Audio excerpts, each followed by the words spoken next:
Welcome to Mac and Bleu, where we introduce you to who is building Arizona, bringing you the people and businesses that shape the landscape around us. From economic development and developers, underwriters and lenders, architects and engineers, to the very builders and suppliers that bring it all together. Now let's join our hosts, Robert Johnson and JJ Levenske, aka Mac and Bleu. Good afternoon and welcome to the launch of Mac and Bleu, something we're very much excited about. I'm Robert Johnson, he's JJ Levenske. How you doing today, JJ? I'm doing great. Glad to be here. Excellent. How about you telling us about our guest?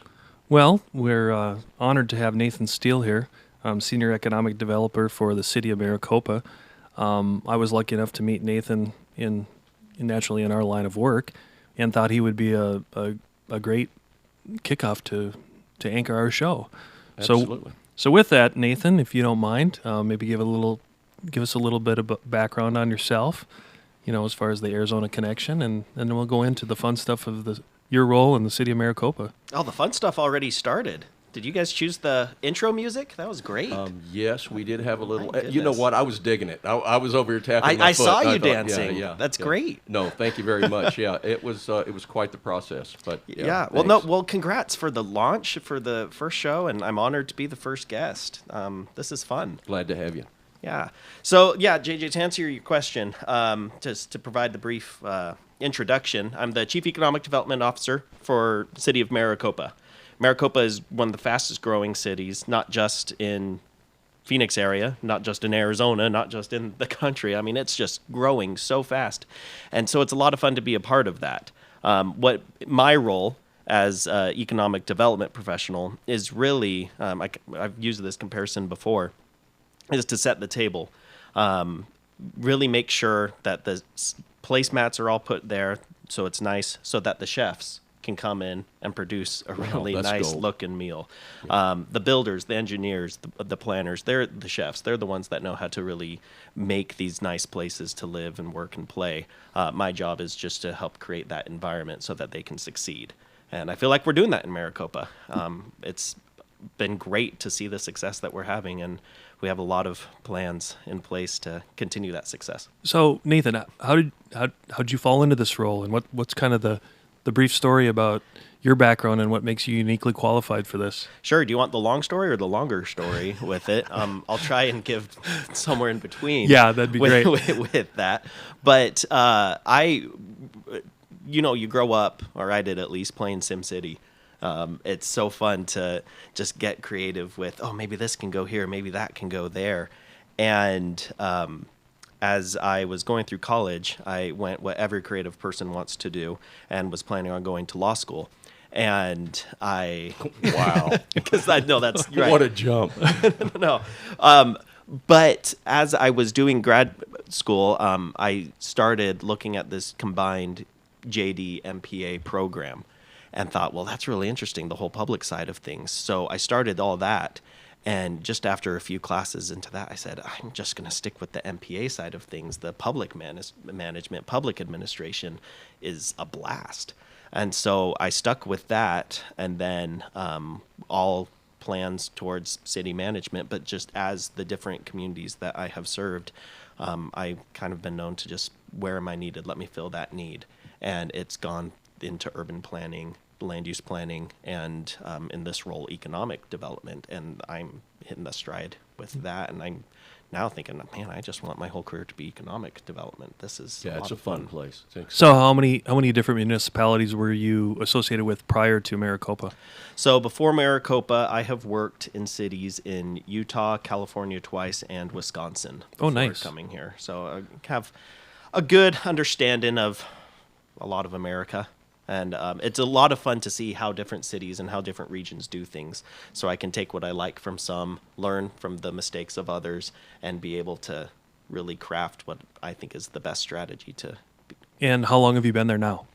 In Maricopa, I'm hitting 3 years just in another month. Yep. Okay.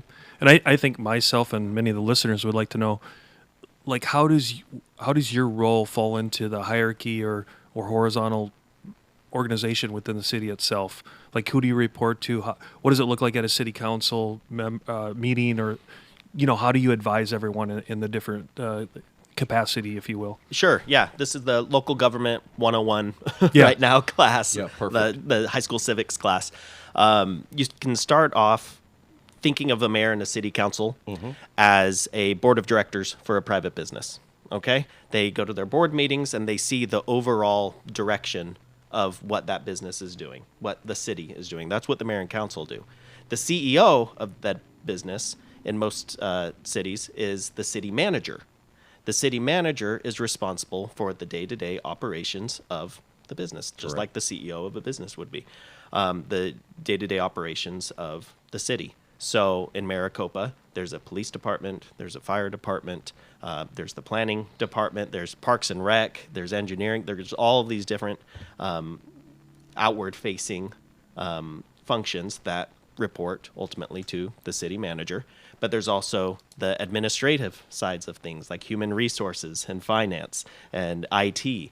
All of them also report eventually to the city manager. I report directly to the city manager as well. Obviously, I work closely with our engineers, with our planners to help making sure the land use side of everything is consistent with what I'm telling developers.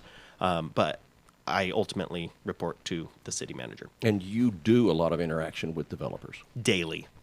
Yes. Very interesting. Now, I'm going to jump off this for a second because civics isn't fascinating to you? No, but the state of Texas is. Okay. And you and I'm up from Texas. You've spent some time in Texas. And so where in Texas? I professionally haven't served in Texas, Correct. but I lived 2 years in Houston. Horrible. Anyway, yeah, Central Texas is better. But okay, we'll move on from that. I'm done now. That's all. And I I've need to been know. to San Antonio. Okay, that's close. That's There we close. go. Yeah, awesome. I'm from Austin. Oh, great. So, speak a little bit about you daily developers. Developers reach out to you. You reach out to developers. Exactly how does that work? Both. I sure love it when developers reach out to me. Sure. Because so often, and both of you are in the development world, you've worked with various different cities. A lot assume, oh, I know how this works. Let me go and talk to whatever person and get this permit done. I love it when developers talk to me directly because I can let them know what's unique about Maricopa. Here's the sites that might fit your development best. If they can start with me, I can really steer them at the right location geographically for what they want to do. So I can give them market trends. I can tell them what development's coming around in the area so they can make informed decisions before they're spending the millions of dollars sometimes in their development. That way, once it gets to the planning department, it gets streamlined, and the process that they're going through is so much more efficient. Sure. Because I've been able to answer and address a lot of their questions up front instead of needing to wait for the building inspectors and planners. So Nathan, on that, are they typically coming directly to you, or is it usually through their broker or their capital stack, or is there typically an agency involved, or do they approach you directly? Depends on what the project is. Okay. If it's a retail project, yeah, I'm not getting Chili's calling me directly. I'm getting whoever their local broker is to come and say, hey, we want to bring a Chili's restaurant. Tell me how to get that So there's done. a bit of business development in your role. Oh, You're absolutely. selling the city of Maricopa. Well, yeah, if I'm the economic development officer, Correct. that means I need to help develop the economy of Absolutely. Maricopa. The economy being, I want to make sure people have jobs. I want to make sure people have places to spend their money. And I want to make sure they're happy when they're not spending money at parks and everything. Really, I can't think of a single aspect of local government that isn't tied to economic development. No, absolutely. That's basically what the entire focus or the force, if you will, that really drives everything. Yeah, I totally get it. I'm biased, but yeah, I'd hope so. No, and you should be. Tell us a little bit about some of the exciting things that are happening development-wise in the city of Maricopa. What's going to be the popular thing in Maricopa for the next several decades that has been is housing. Housing is going to keep coming more and more and more. And that's a good thing. There's a housing shortage across the country and across the Phoenix area right now. And I'm glad that Maricopa is one of those municipalities that has the space to build the homes. But we're being creative. We aren't allowing just go in and build and encourage more sprawl. No, we're smart with the land that we have, encouraging mixed use, encouraging high density and low density and medium density, because you want that diverse population, you also want the diverse housing stock. Sure. And so that's a really fun thing right now. And the fact that we're getting so many developers with creative ideas, we fully encourage creativity. It was sad. There was one housing developer that came in once and presented for what they want to build. And it was like maybe 700 homes. And it was 2 different kinds of floor plans. Awesome. And all of them, we kind of joke there, 50 Shades of Beige were the different colors that were there. And we came back to them, said, this is a great first start. Right. We're going to challenge you to get a little bit more creative. What more colors can you bring? What diversity in roof lines? And I would have thought, this is going to be hard. We're telling them we don't like their thing. Their eyes lit up and they said, there's another community so-and-so who forced us to do this. So we assumed you would too. And we're like, no, why would we want that? Yeah, we I don't want cookie you're the cutter. creative. You chose to be an architect because you're an artist. Show me your creative spirit. And because we are creating that environment, I think we're inviting more of that same line of thinking. Sure. Now, do you have any idea of new permits this year for housing? I looked at something that was 160-ish, but I don't know what it's changed since then. Yeah, it's more. There has been, I actually just received the update this morning. This is Let- perfect. let For me those pull it that up. are How's not that? watching, he's pulled his phone to pull up live data. Yeah, so we'll give it some time because there are so many. Yeah. So but- I figured as much. Now this number was like a month or two ago, and so I thought 160 was a lot for then. I knew it had to be much more, especially in the city of Maricopa with it exploding as Okay. it is. So in January, there were 128 new homes Okay. permitted. In February, 145. And here we are on March 17th, and we're at 79. Amazing. Yeah, so that's 2022. We're averaging about 2,000 new units a year, and assuming 3 people in each unit, we're Sure. adding 6,000 people to our community That's each incredible. year. And those are the kind of numbers some might get intimidated by. But talk to your retailers. You don't think they love those numbers? Well, the retail follows. Yeah. Yeah. That's it. Self-storage, all of Schools those things. and everything else, yeah. Absolutely. Absolutely, it does. And when people are clamoring, saying, okay, I want more restaurants, I want more shops, bring me Target, bring me all of those things, well, this is how you bring them. They want to make sure they have an audience. They want to make sure they have customers. This is how you do it. But also, they want to make sure they have the workforce. And so the other day, someone was talking to me about, it was like Chick-fil-A, saying, hey, I really want a Chick-fil-A in Maricopa. Tell me what I can do in Maricopa. And I'm like, well, where are the Chick-fil-A employees going to live? Mm-hmm. Do we have the right kind of housing stock for that? Right now, we have a whole bunch of 3,000 or 4,000 square foot homes. We need diversity of that. We're going Correct. to also have the Chick-fil-A employees. Because if Chick-fil-A opens in Maricopa, the You're going person to need 5,000 and 6,000 square foot homes. Is that where you were That's going with this? exactly where I'm Yeah, going okay. with it. But you're also, they can say, oh, well, they can come from Ahwatukee. They can come from Casa Grande. It's like, yeah, but there's a Chick-fil-A in Ahwatukee and a Chick-fil-A in Casa Grande. Correct. If I'm working, I'm going to go to the one that's closer to home. So we need to build the homes. So Nathan, on that premise, it sounds, maybe I'm incorrectly paraphrasing this for you, but I want to turn it into a dialogue.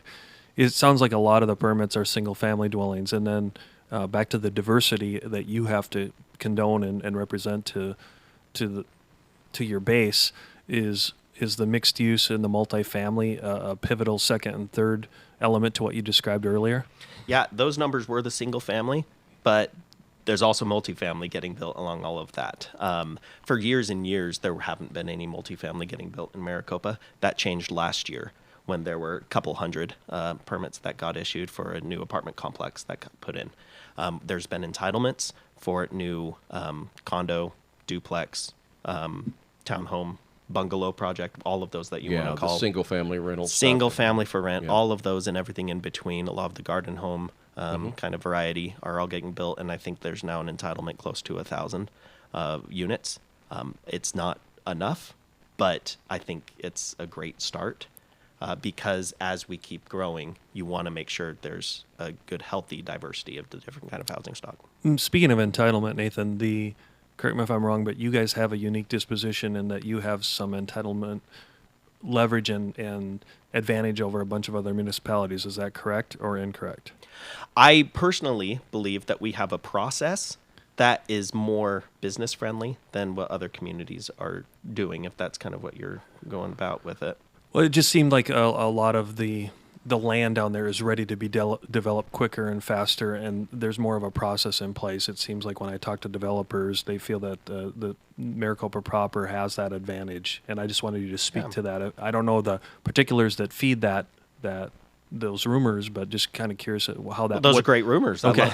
Yeah, but it's true. We do have quite a bit of shovel-ready sites for a variety of different Infrastructure already in place, things like that. Oh, yeah, and fantastic utility partners. And so when it comes to economic development, there's a third-party group called the Maricopa Economic Development Alliance, or MEDA. On that board of MEDA is not only city officials, but also utilities, school districts. There's so many different people there that in order to bring the right development in, well, if you can have gas, electric, and water and telecommunications all in the same room while you're considering a major development, you don't think that's attractive? Yeah, it makes for a quick discussion. Oh, it Yeah. makes it super quick. And so if your whole premise is I need to get shovels in the ground within 9 months, well, we'll say, well, it will take you so long. Right. You can do it a lot faster than 9 months because we already have the people in the room to get it done now. Our planning department is awesome because they've created a methodology of saying, hey, instead of going to window A, finishing, and then go to window B, finishing, then window C, just do it all at the same time.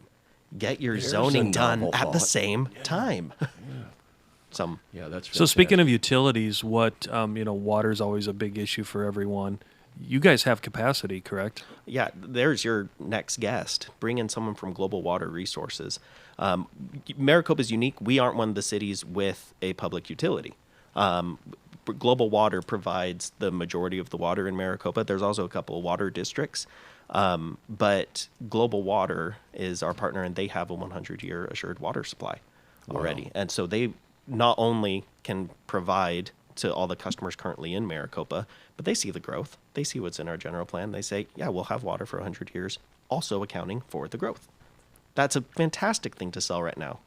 So on that notion, then, I'm sure you guys have the projections or the pro forma of the population. What can Maricopa grow into? Okay. Once upon a time, Yeah. all the Arizona cities got together, and they called dibs on land. Okay. And so Maricopa is its current, if you Google Maricopa and go to maps, you'll see what its current incorporated boundaries are. Are you landlocked?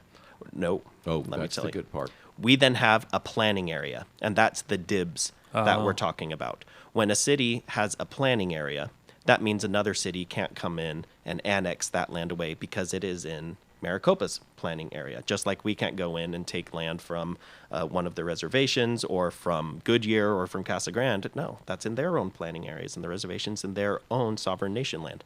Mm-hmm. But we have unincorporated Pinal County land in our planning area.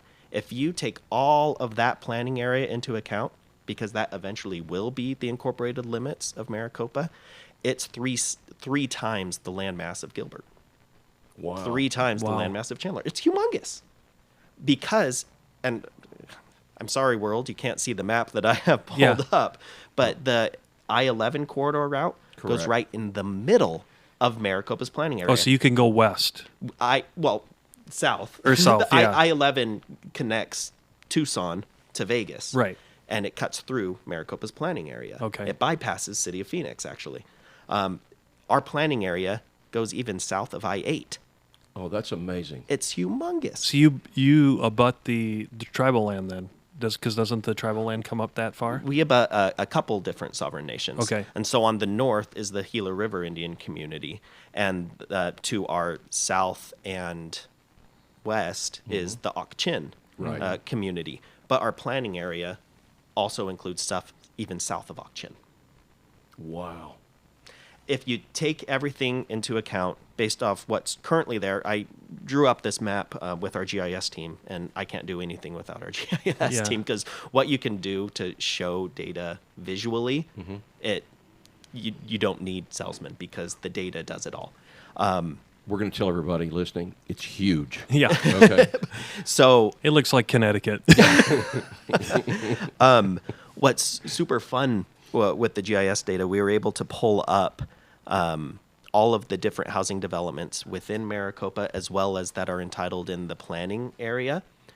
And currently, there are 28,000 dwelling units just within that planning area. But if you take a look at what is entitled, there's over 113,000. Entitled? Yes. Holy cow. And what exactly is GIS? GIS is the software that you use every time you pull up Google Maps, every Gotcha. time you pull up Apple Maps. It's a digital way of looking at maps. Yeah. Okay, perfect. Thank you. Nathan, go back to the incorporation limits. Do you have county islands within there? Currently, there's 3 or 4 state land pieces. Oh, it's state, not county. Correct. Okay. And so we don't fully envelop any county land right now, but there are 3 state land pieces, and there's a process on how state land gets developed and everything. But once it does get developed, it's already pre-zoned, and that's another thing. So does that makes things basically get faster annexed in by you eventually, that you work with the state on that, or does it just stay in their hands? There's 2 different ways. Okay. And there's another future, because you can talk a couple hours about the process of state land development. But they have a process of going through what it's ultimately a public auction.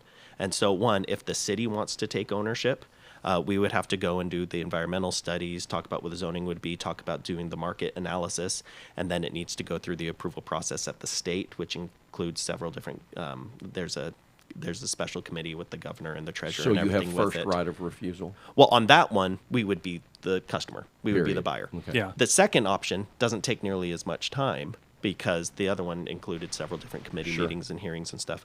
The other one is that public auction. Gotcha. So if a developer comes up and says, hey, I see 300 acres right here at state land, I'm going to go contact state land. I want to buy that so I can develop it.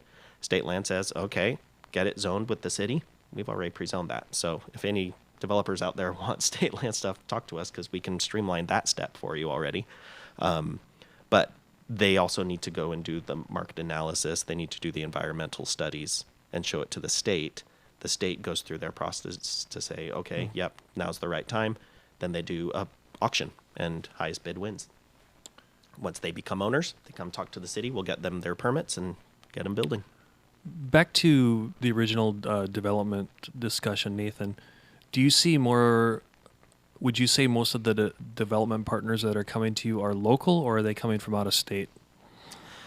We even have international developers talking with me. So they're from everywhere. And I think that's kind of representative of everyone that's moving to Maricopa and the Phoenix area as a whole. Sure. I mean, how many people have you talked to that are from Texas, from Chicago? Everybody here is from somewhere Yeah. else. Exactly. And the builders... What is the new threshold on being a native anyway? Is I it used- 10 years or 15? Yeah, no, at one point, it was like, if you've been here 6 months, you're an Arizona native. But Right. that just puts everybody in. Yeah. I've heard about people living in the Heritage District, because my home was built in 2005. And so it's funny. Okay, so another one. Go back to, we talked about the housing. You touched just briefly on the next wave, which is, I would assume, would be the commercial, the retail, the industrial. That's all coming, yeah. Can you talk to the listeners a little bit about how that ebb and flows, from through your eyes and through your lens? Does that come before? Does it come after? And then how do those sine waves work in conjunction? Well, it all needs to happen at the same time. Okay. All growing communities. Okay, so I'm a dad. I got kids. Sure. And it's 5, by the way. I do. I How have about 5 that? boys. Yeah. Yeah. Oh, my, that's a team. That is almost a full team. It's But in his great. No, case, there's no bench on the basketball in team. his case, it's a band. And we'll talk about that in a second. Yeah, thanks. Yeah. But yeah, and I have the whole spectrum of ages there, under 9. But it's fun for me to see, okay, when you're the baby, you need to learn to walk. You start by rolling, and then you start by crawling, then you start by walking, and you're learning things.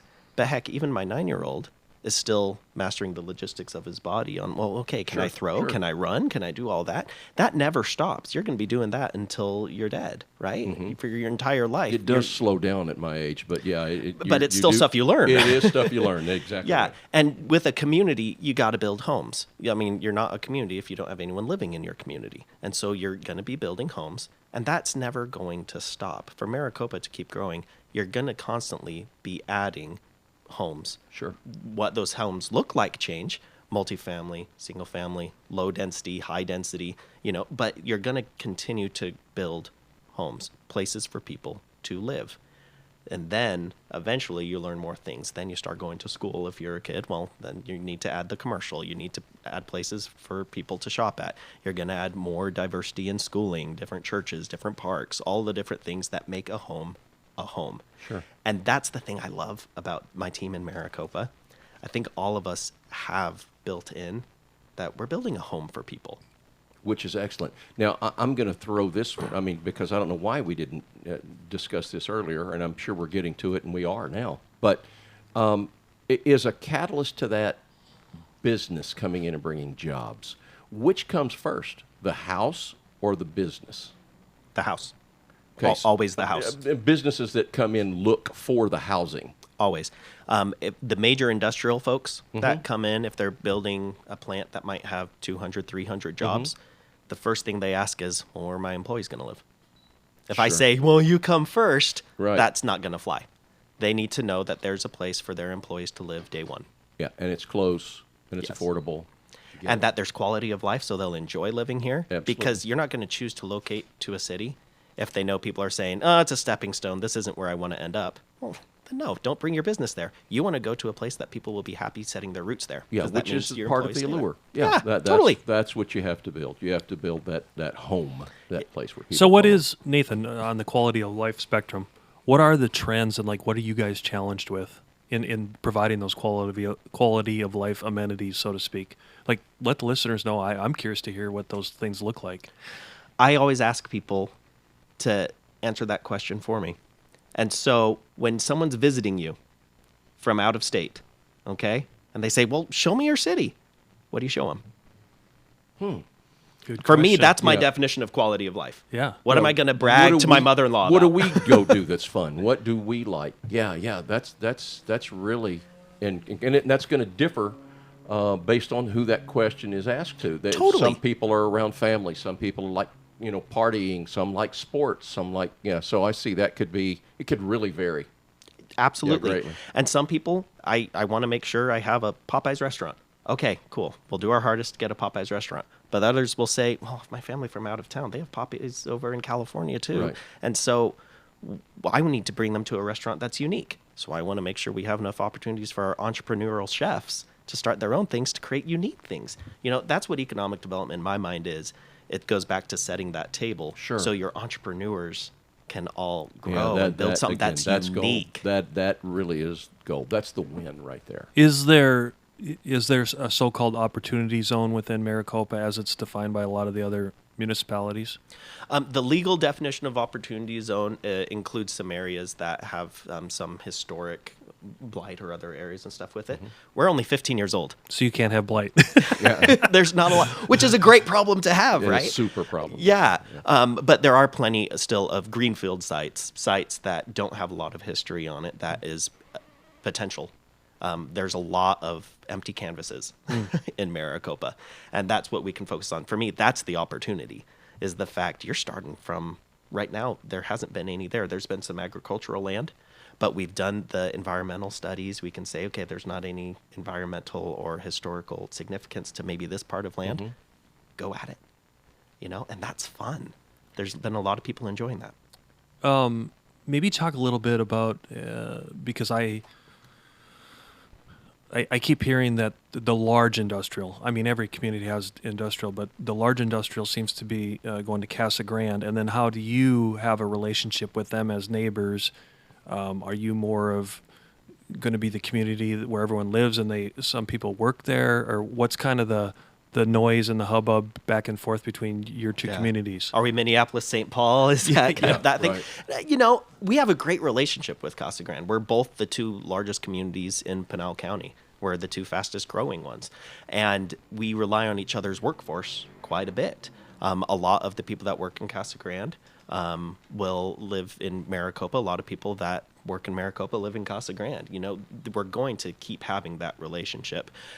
Lately, there's been a lot of news for some of those bigger industrial things come to Casa Grande, and that's because they have awesome shovel-ready sites that are right located on I-10, quick access there, and rail as well. Yeah, I was going to say the rail spur I know is an Yeah. economic driver. It's an awesome site. Yeah. Yeah. We also have a site with rail. We also Yes, I was have all going to that. actually Yeah. get to that. I'd seen something about it. What is that site that you have with rail? Yeah, so it's this whole industrial park ultimately that we have, but we have a great property owners there. It's privately owned with a group that also is tied to the META organization that I told you about. Oh. So there you go. Not only are you meeting with the utility partners, but also with the property owner right there in order to make the deal happen quick. And it's everything's getting pre-zoned and ready, and so we're in talks with lots of groups that are bringing major industrial to Maricopa proper, and it's exciting from a lot of different industries. Particularly though, there's two industries in particular that we're targeting because it's the big one in the Phoenix area. Semiconductors. Yeah. You know, a whole lot Not of like that. that's a secret anymore. No. Yeah. Semiconductors and EV manufacturing. Yep. I mean, we need batteries. We need a lot of the things that go into the supply chain of electric vehicles as well. And so if you see the big news of, Lucid Motors came, or the big news of Intel or TSMC, what about everyone in their supply chain? They Yeah. want to be close by too. And those are people that we talk to directly. Yeah. So you ask, how often am I calling developers and how much are they calling me? There's plenty of businesses like that I call directly. Yeah, all of those support services that go along with all of that, have to be somewhere. So you'll find you'll find this out about me is that I tend to chase a rabbit, and one of the things that is stuck in my mind He's like is, an old coon dog. It is. It's that's actually very very good description. What's going on with the trailer? Is it an Airstream trailer? See? That silver bullet, Yeah, train. it has really it's got me intrigued. I saw something about it today, and I was like, I got to dig into that more. It looks like it's what's going on there? That's Okay. So part of placemaking is also remembering your roots, remembering where you came from. right. There's a train track that goes straight through Maricopa. That was a huge part of the history of Maricopa when it became the Maricopa Wells. I mean, this was always the area that had water, so it was called the Maricopa Wells. That's Right. part of the name, the background of why it's called what it is. And that's why the train track goes through there. The Amtrak station for Phoenix. So if you're ever taking Amtrak to visit Phoenix, guess where that stuff Come is? on. It's in Maricopa. Yeah. And so the train history is You huge heard it in first here. Well, Yeah. hopefully you didn't. Yeah, well, I did. Hopefully I you're for 30 riding years. Amtrak. That's an Alex Trebek. That you can win the grand prize on that Certainly one. can. Yeah. What is Maricopa? And so we're constantly looking for ways that we can honor that history, honor that heritage and culture. And so we take this old train, this old silver California Horizon train, and we say, well, why don't we make a museum out of it? And so that's the rehab that you're seeing there. It's not a travel trailer. It's not like an Airstream. That's a train car. Not anymore. Right now it is placed at what will eventually be the Heritage Time Park. to get those quadfocals checked out, Robert. Man, It will eventually, I mean, there's work. There's lots of TLC that needs to go into it, but it will eventually be part of a heritage park that will have some historic stuff. I'll tell you what, the Maricopa Historical Society is doing fantastic work with it. They're the ones running that. We have so many good third-party partners in Maricopa, and the Which best is so cities do. valuable. You Yeah. can't ask the Yeah. government to do everything because... Speak to that says heritage the park. government. Yes. Speak to that heritage. I don't want to take on more. No. Yeah, Nathan, could you speak to that heritage park a little bit more? Just to, The whole Heritage District area. Yeah. Frankly. like, what's it going to look like? Try to visualize it through words. I want right now people that are living in Phoenix, when they say, what do you want to do this weekend? Oh, let's go down to Maricopa. Right now, I don't know how many of them are saying that. It goes back to that quality of life thing that you're talking about, of if someone's visiting, what kind of stuff are you showing them? The heritage area of Maricopa is one of those places I want to show because we want to really encourage architecturally, at least the whole Sonoran Southwest style that's there. There's some cool things. And so working with the neighborhoods, our mayor and city council was able to approve this overlay for this heritage district, and it will include an incentive district, so significantly reduced fees and streamlined processing for you to come in and create some cool placemaking areas. We do not want more 50 Shades of Beige there. We want to have a unique place of mixed use destination spots. And so maybe in this heritage area, you might have your flat on the top on the 3rd floor. You might have an accounting office on the 2nd floor and a coffee shop on the 1st floor. We want to really encourage local businesses to go there, those small mom and pop shops there. That's what is going to be that heritage area. That heritage park with the train is right next to that too. Oh, okay. Very neat. It's a really, really cool opportunity. But like I said, what's the government's role in that? What's the city's role? I'm setting that table. Yeah. I don't think it's appropriate for us to go in and start building and designing. No, That's wisdom. Yeah. You're the designers. You're the builders. Yeah, that's wisdom. You're the Well, artist. It's back to what you said. It's like, all right, show me. Like you're saying, bring stuff to me. I shouldn't have to set that for you. You set the parameters, but let them be the creative ones. And don't get in the way. Yeah. I've seen way that too does many. happen quite a bit. Not here. Yeah, That's my But goal, does at least. No, Well, no, there's no, good for there's you. Nathan's plug, everyone. It Well, doesn't you happen brought me on here. for a Yeah. reason. But here's Maricopa, not here. well, that's the worst thing I could have Yeah. heard. It should be yes here. Yeah, You yeah. do need to. Well, it depends on what the not here meant, right, Robert? Right. Well, and in that sense, setting the table does matter. Yeah. Because the way I set the absolutely. table, is it a steakhouse? Is it a seafood restaurant? Is it a fine dining Michelin star restaurant? Those tables look different, don't they? Correct. My role is to set the table to have the appropriate chef come in. Yeah, that's excellent. That's really cool. This metaphor is getting away from me. No, No, no, it's no, good. no. Hey, I'm going to Like keep it going. We're metaphor people. I'm gonna go down. I'm gonna go down the other rabbit hole Okay. that Robert didn't go down of awesome growth, awesome development. How is your agricultural community reacted to going out into their territory? Are they happy because they're getting phenomenal prices for their land? Do they feel pinched? I mean, I can't be all perfect world for everyone. Do you have the don't sell the farm Yeah, people? what is the mix and the attitude? Yeah, no, and that's hard with every growing community. Right. Just as my kids complain when they have growing pains. True. And I want to be as sensitive to that as possible. Every industry I want to be able to protect. I want to protect jobs. I want to protect all of that. But that you can also have policies that get in your own way. Well, our city manager, Rick Horst, is a phenomenal leader and very forward-thinking in a lot of what he does.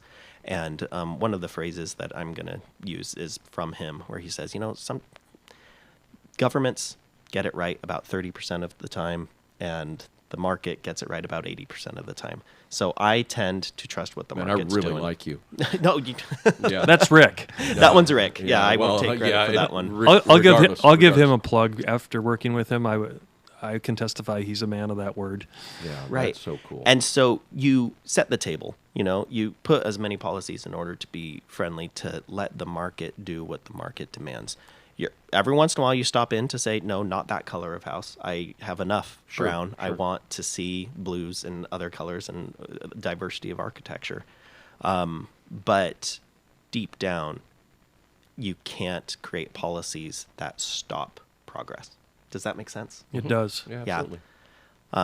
But all the while at the same time, there's an important role on business retention. And I do everything I can to keep businesses going wherever feasible. Let's go down another Q&A type thing of in our space, your space, our space, building Arizona space. One of the things everyone hears about is the timeliness of turning things around.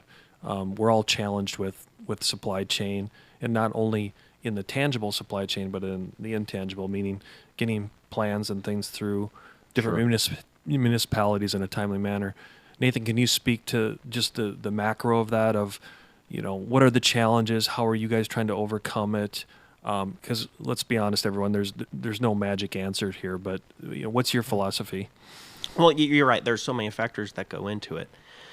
But I've said before, the worst thing you can say about me is that I've slowed down your project. That's why we encourage just be forthright right at the beginning, especially if it's a major development. Tell us right off the bat, well, what's your timeline? Tell me when you want to be open. When do you want to break ground? When do you want to start getting those first tenants in? And then we can make a calendar to work with you. We've had plenty of people that maybe it's because of distrust of previous organizations they've worked with or anything. They keep so much close to their chest and then say, how come I haven't gotten this by then? I'd say, well, you need to tell us. The more open and upfront people are when they apply for the permits, I promise you, it's so much better because then we can make sure to hit that. Also, the quality of those initial applications does wonders. If you're saying, okay, well, I submitted that plan and it's taken 3 weeks and I haven't heard anything, well, I'm going, well, maybe there's a lot in there that we needed to redline and say, that doesn't work. The roof doesn't go on the floor. You know, there's things that you need to make sure are square and set with, consistent with the International Building Code. Sure. Do you have any idea about backlog currently when it comes to permits, building permits? Is there? I don't. I know that our building official, Bill, again, I keep name dropping the team that I just adore, but with Rudy and Bill and Ben and Eduardo and everyone with those teams, they are customer first. Everything they do. And so I've seen them working on weekends in order to just get these deadlines set. And if there's a backlog, they take it personal and they make sure the customer knows and really work for it. It's great. I love working with them. It makes it a lot easier to sell how good your city is when you know, and which is my job. I'm selling the city. When you have such an incredible team. And I think that's been Maricopa's success more than anything. Talking about the private development, now let's go back to the municipal development. Sure. For those that haven't been down there, or we say down because most of us are in the Phoenix area that are By listening. down you mean south. Yeah. I'd like you to speak to the municipal development. You know, how are you guys as a city keeping up with? I've been in your city hall and it's absolutely gorgeous. You know, police, fire, infrastructure, roads, those kind of things. Can you talk to those matters? You know, as more and more people move to the community, all of those needs need to be met. And that means, yes, we're going to continue to hiring planners and engineers and building inspectors. But as more people move into the community, they need parks.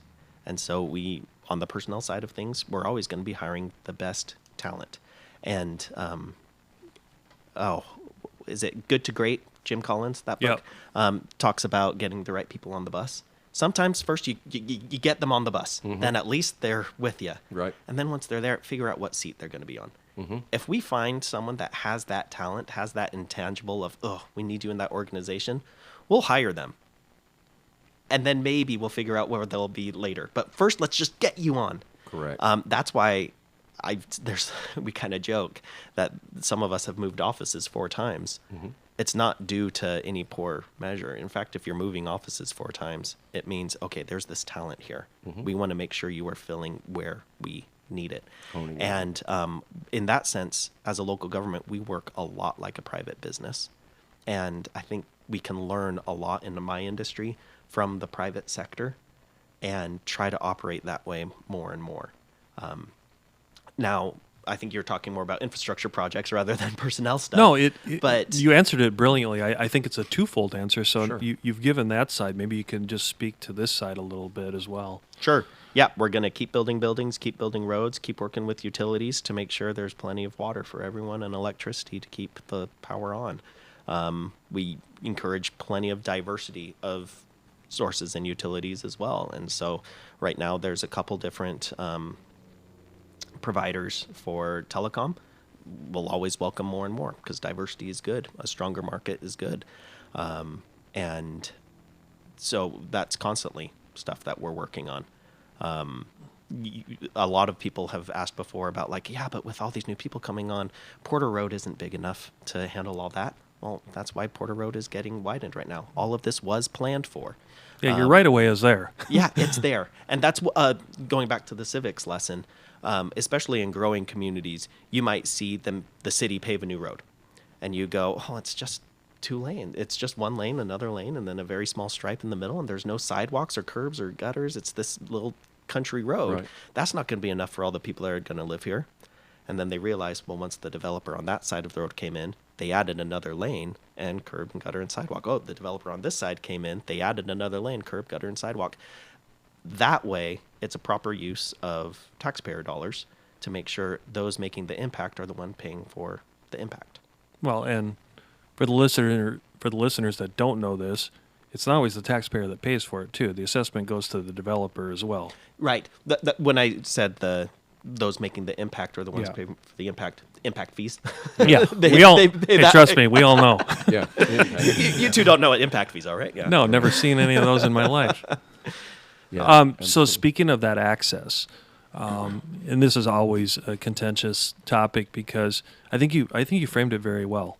Is proper development starts with what you can afford now and grow into things. Is that a fair statement? I'd hope so. That's more fiscally responsible. Right. So with that and all this awesome growth, what about you mentioned the I-11? What about other access points to Maricopa in the future, or what can you speak about as far as, if you want to call it, the arterials coming in and out of your community? Yeah. Google Maricopa circulation plan. It's all there. But I'll talk about the major ones for a little bit. You saw the planning area, how I referenced it'll go south. I-11 will cut through us, and it goes all the way to I-8. Eventually, when Maricopa is that size, we're not going to be, when I say we, I mean the people of Maricopa and the community, we're not going to be as reliant on some of those cities right next to Phoenix. We aren't going to always be going into Phoenix for my groceries. Heck, for my job. I'm not going to be doing that because there's going to be enough coming in Maricopa. So first, how do you get people to fix traffic on 347 into Phoenix? Give them reasons to stay. It's a great answer. So that's the best one. But furthermore, also Google Maricopa Association of Governments, MAG. Mm-hmm. They're doing the scoping study on how can we improve 347. It's an incredibly open process that's been talked about. There's no secrets there. It includes an overpass at Riggs Road to help streamline all of that. It includes improvements to the interchange of I-10 and 347, and it's even exploring different options to add more lanes and just expand all of that in general. That's one road. Okay? That's just one road. That's the one that gets talked about the most. Of course, everyone talks about it, but we have so many other roads and other accesses in and out of Maricopa. We'd go into just as much detail for those as what's going in with 347. That's a great point. Promise we're not making it up on a whiteboard. What's the timeline on I-11? Ask the I-11 Commission. Yeah, I mean, what are you hearing? Is it... on if you've driven up to Vegas, it's done in the Nevada side. Correct. You cross the border and all of a sudden it says, hey, you're on I-11. I go, hey, that's great. Okay. Right outside there, like once you go past Wickenburg and everything, you can see the signs that say this is the future I-11 corridor. So it's planned out. Right now it's a matter of budgeting and timing and design. Okay. But a lot of it is planned out. And there's still some route options they still need to finalize, especially south of Maricopa as it approaches Tucson. There's still some more things they need to work out there. But it's going in the right direction. It's exciting. And you've seen a lot of federal representatives from the like Secretary Buttigieg and stuff were out here. They're looking at these projects. They're aware of it. Awesome. Well, I want to, again, it's another rabbit, and I mentioned this earlier, and I want to get back to it, about the five boys doesn't make a team, it makes a band. You're musically inclined. I pretend to be. I try to be. Our whole family, we're always constantly singing songs. So, it doesn't really shock me when people say, I play the piano. It's okay. I play the piano. That's right. But you play something that is very uncommon. The keyboard? No. Banjo? Yes. So 4 or 5 years ago, my wife did the worst thing ever and got me a banjo for my birthday. Oh, I've always wanted to play. I don't play anything, but I can. I don't even hum good, but Robert's wife got him a cordless drill. So. Yeah, exactly. No, and the reason I say it was the worst thing, I love that she loves music too because she enjoys hearing me play and practice. Does she play? Yes, she is a fantastic piano player. Excellent. And your children? Yeah. So my kids are, like I said, I have baby to 9-year-old, 5 of them. And yeah, one plays piano and violin, another plays piano and cello. One of my toddlers grabs the ukulele every second he can and just wails on it. I love it. It's my favorite thing. But they're always making up songs. My 9-year-old, for Christmas, now you're in trouble. Yeah. He got. I love that he does this.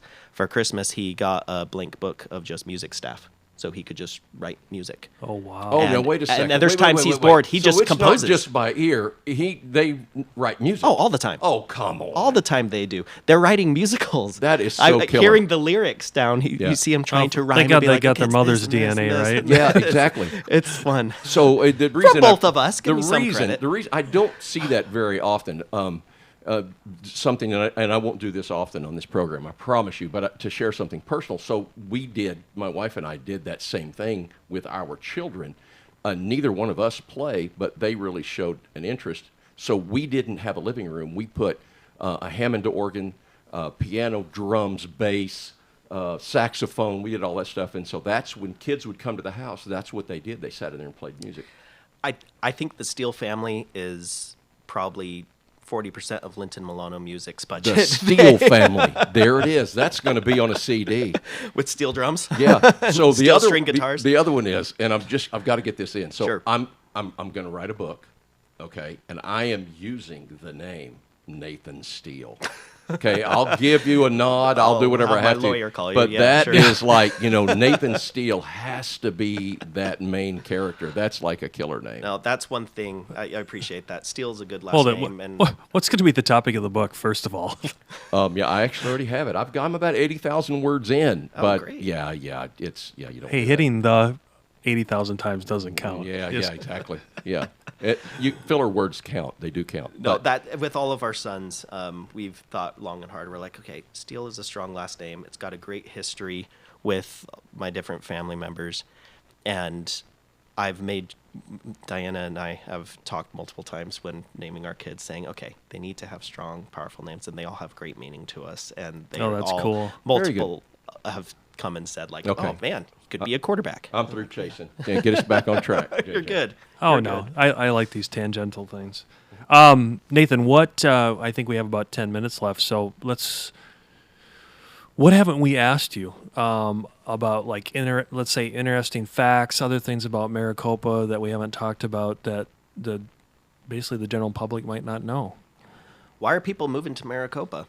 Oh, how great one. how come we are adding 6,000 people a year? do tell. Yeah. Yes. And also everyone assumes, oh, they're all coming from California or they're all coming from whatever. Well, no, I have neighbors that are from California, Colorado, Connecticut, Texas, Illinois, from everywhere. I have international neighbors. I have people relocating from Phoenix. I was going to say to you have neighbors Maricopa. that are from Phoenix. Yes. Yeah. Yeah. So why? I think it goes back to that quality of life. One of the things that's great, we're only a half hour away from downtown Phoenix. Yeah, it doesn't feel that way, does it? It feels a little bit more removed. It feels a little more distant. And that's a good thing. That's a selling point because not a lot of people like to be in the hustle and bustle of everything. True. Some people do. Power to them.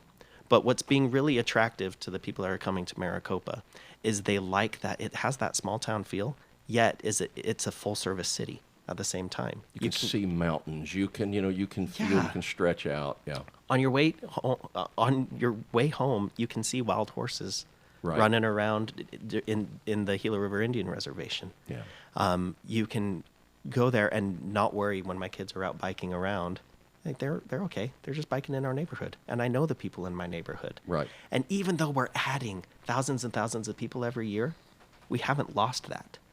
And in my job of placemaking, ensuring that quality of life, that's number one priority, is don't lose that. And I think we've done a good job keeping Yeah. that. Keeping them at the table that you set is key. Yeah. Totally. Yeah. Absolutely key. Yeah, because placemaking the table isn't just for the chef. It's also for the eater, and that's who our residents are. Absolutely.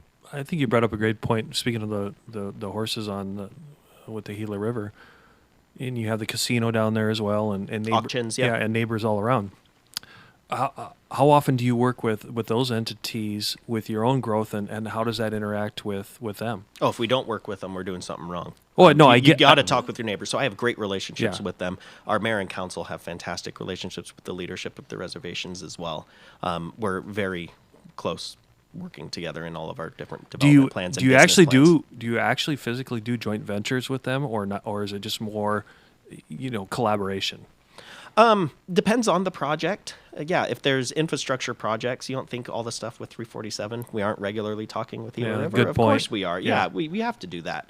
So absolutely, a lot of, one of the best locations for special events in Maricopa has been at the auction area. So of course we're working with them as well. Really good relationships there, particularly with our Parks and Recreation team.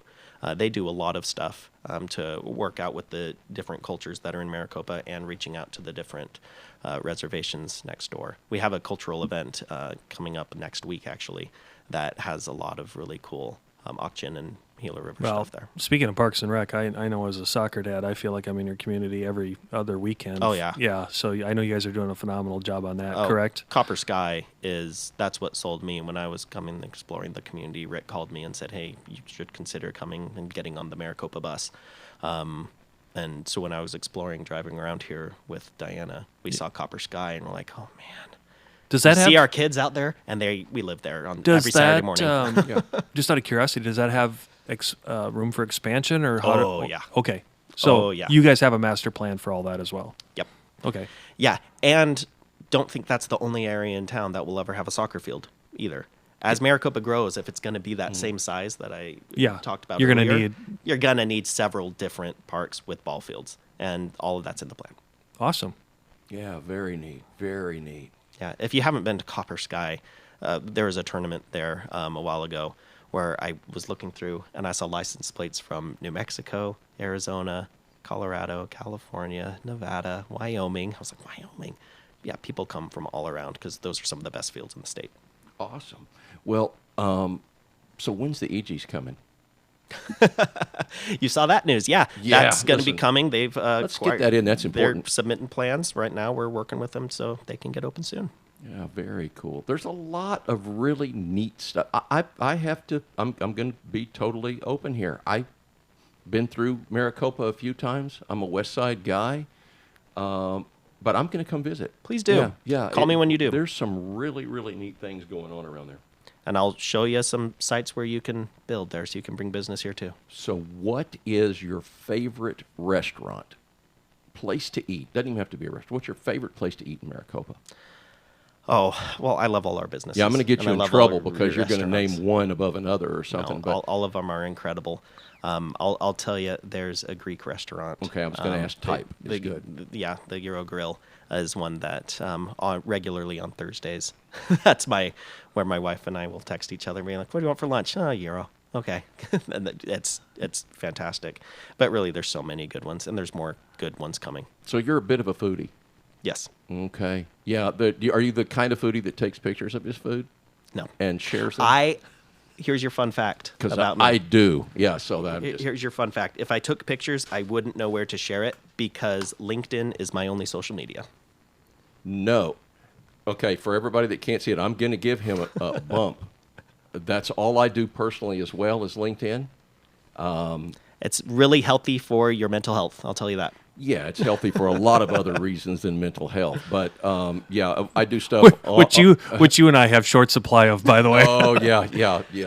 There's a mental health absolutely. facility that has been announced in Maricopa, Maricopa. actually. So you can Hey, be our first man, two this is customers. great. There we go. Well, look at isn't that quid pro quo? We have Nathan on as our first guest. We can be the first recipients be of the the first wing recipients. of the Robert and JJ wing. Okay. There we go.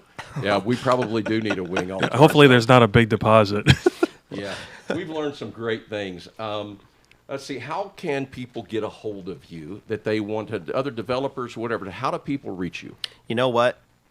Call me. Okay. I can be. You go to City of Maricopa. Feel free to email me, nathan.steele@maricopa-az.gov. But there's so many ways. You can just call City Hall, ask for Nathan, And you'll answer your I'll phone. Answer right away. He's one of those guys that answers his phone. Great. Well, I can't tell you how many businesses have come to Maricopa and we're also looking at others. And I said, well, why did you choose Maricopa? And they're like, because you answer.